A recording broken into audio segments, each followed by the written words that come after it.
Hello everyone, welcome back to Connor's Comic Corner for the last time of 2016. I know there hasn't been many videos up, but it doesn't matter. I'm still here. This is the last video, last time of the year, and so I thought I will do a CCC news to finish the year in a review fashion. So this is the Connor's Comic Corner News 2016 review. 2016 was massive for comics.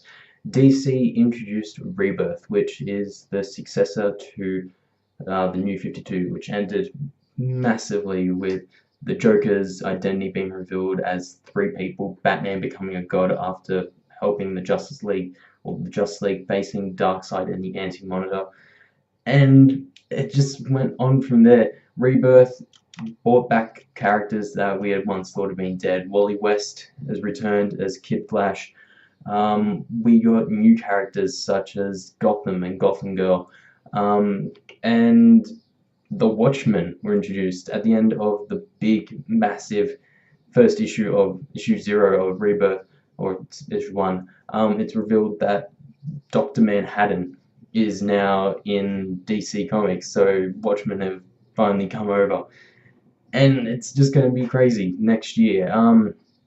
Along with Justice League vs. Suicide Squad, which reveals that Batman, he's known about it for a while now, and then he's finally told the League, and they're finally going to deal with each other, and then it turns out Justin Hammer is still alive. DC's going to be crazy next year. And also talking about crazy is Marvel's year. 2016 has been massive for Marvel.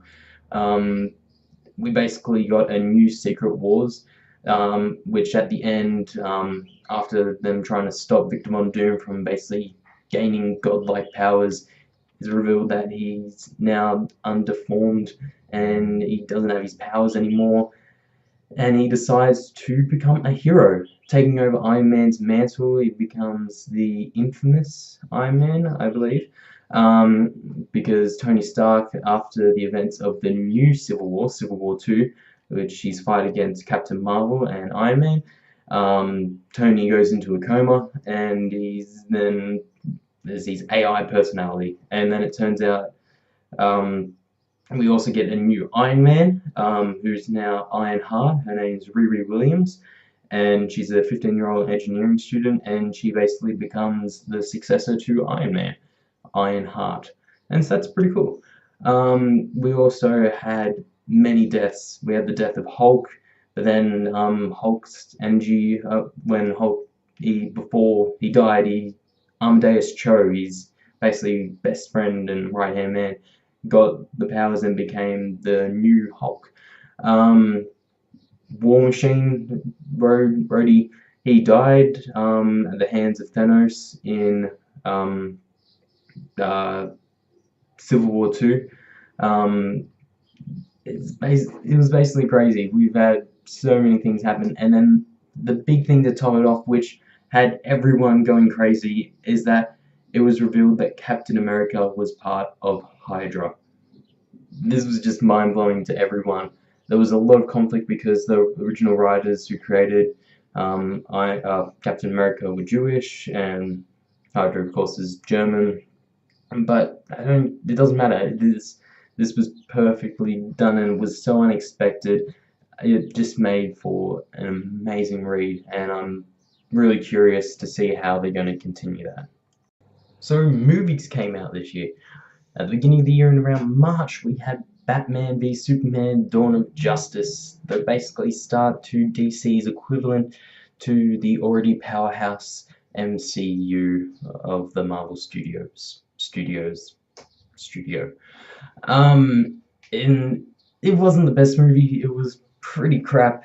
I had high hopes for it when it came out, and I was still praising it until I went and watched it a second time, and then a third time. Didn't watch it a fourth time until it came out on DVD. But it wasn't the best movie. It was pretty mediocre. It had some good lines, but the story was too misconvoluted, adding the stories of Batman and Superman, and it felt more like a Batman movie, which was good for us because new Batman, Ben Affleck, he was an amazing Batman, easily one of my favorites. Not my favorite. Michael Keaton, still the best, but still he's up there. He's like second now, or third maybe. But that's good because now we're getting the Batman, and that would just be a Ben Affleck film set in Arkham Asylum. Brilliant. We also got later on in the year Suicide Squad. Suicide Squad wasn't that bad. Less story, more action. It still wasn't that great. But I personally enjoyed it. I found it just a fun movie. It, it wasn't the best, as I said, it wasn't the best. But you have to go in with it knowing that it feels like a filler movie. It's not going to be anything towards the scale that they want Justice League to be on. But it was worth it, and it introduced new characters like Harley and Deadshot in the new Joker, played by Jared Leto, and it's also led into the new Harley Quinn spin-off movie. So, I think it's called Gotham City Sirens, and then the supposedly maybe new Deadshot movie. So over to Marvel, we got Civil War.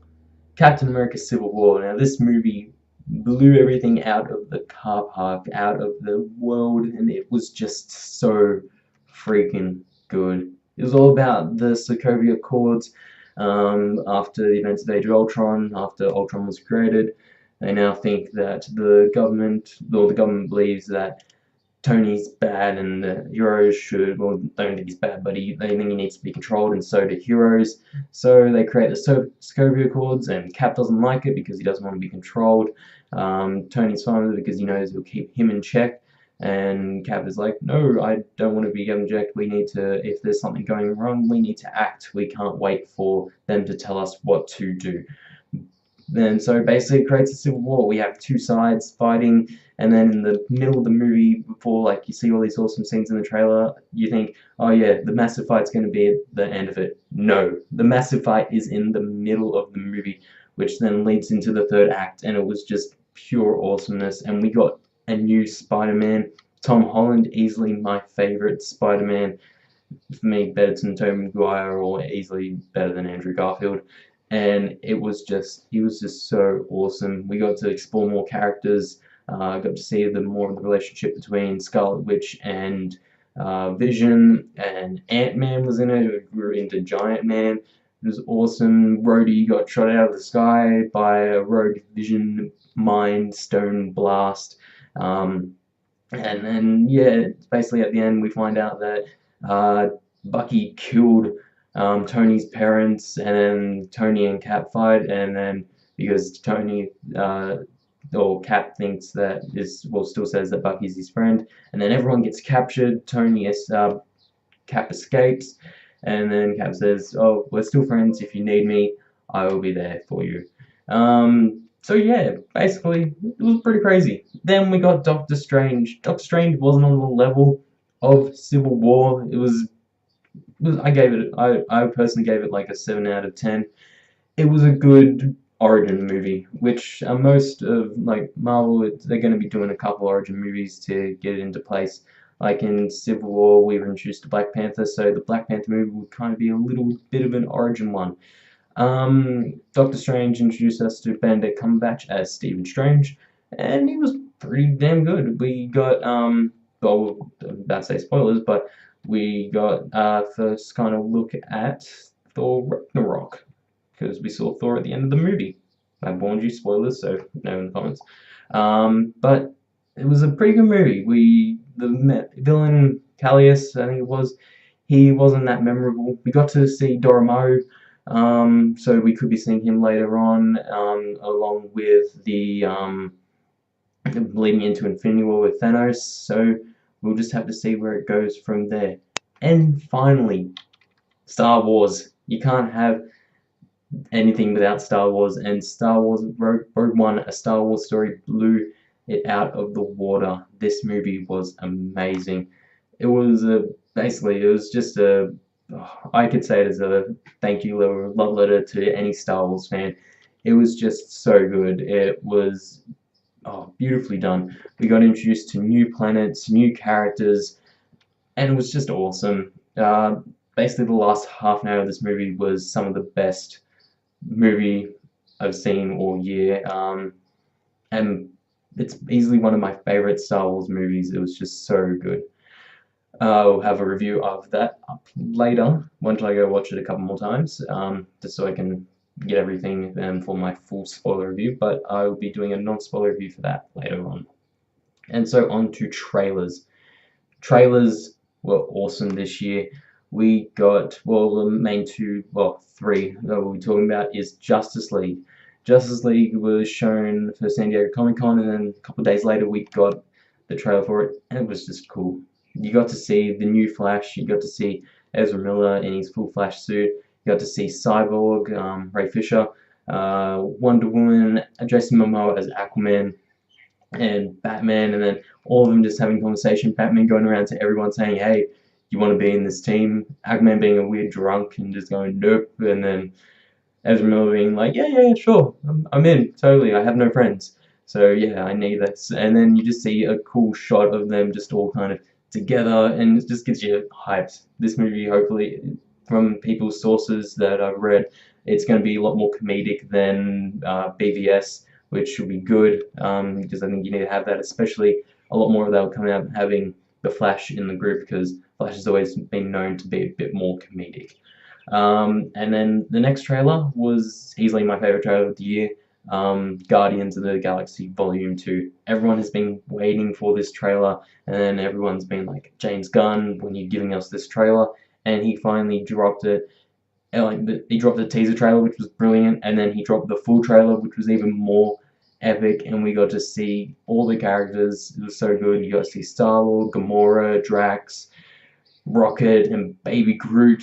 So cute. Yondu a bit, and we got to see the new Guardian Mantis. We still haven't gotten to see Ego, Star-Lord's father, but it doesn't matter. We'll see him soon enough, and we'll hopefully in the next trailer maybe see Nathan Fillion's character of Wonder Man. So yeah, looking forward to that. And finally, Marvel dropped the Spider-Man Homecoming trailer, and that was just cool. This seems like a proper Spider-Man movie. Like he feels like he's in school. When Peter Parker, he's only 14 when he becomes Spider-Man, and in this, I think he's playing Tom Holland. He's about 16, 17, and it just feels like this is where Spider-Man needs to be at, and it feels really good. The action looks great, the humor looks good, and you see a bunch of and you see that Tony Stark's going to be appearing in it. And there's this amazing shot of Tony flying and Peter swinging alongside him. It just looks so cool. 2017 is going to be crazy for movies, and I just can't wait for it. 2016 also brought along awesome TV. Marvel did great this year with both their Netflix series and their ABC series. So Agents of S.H.I.E.L.D. was back for season 4, and it was better than ever. They had Ghost Rider in it, the Robbie Reyes version. We also got to see the Johnny Blaze version. We got even more action, and it's just, the series has progressively gotten so much better. Also, they released a 6-part mini-series called Agents of S.H.I.E.L.D. Slingshot.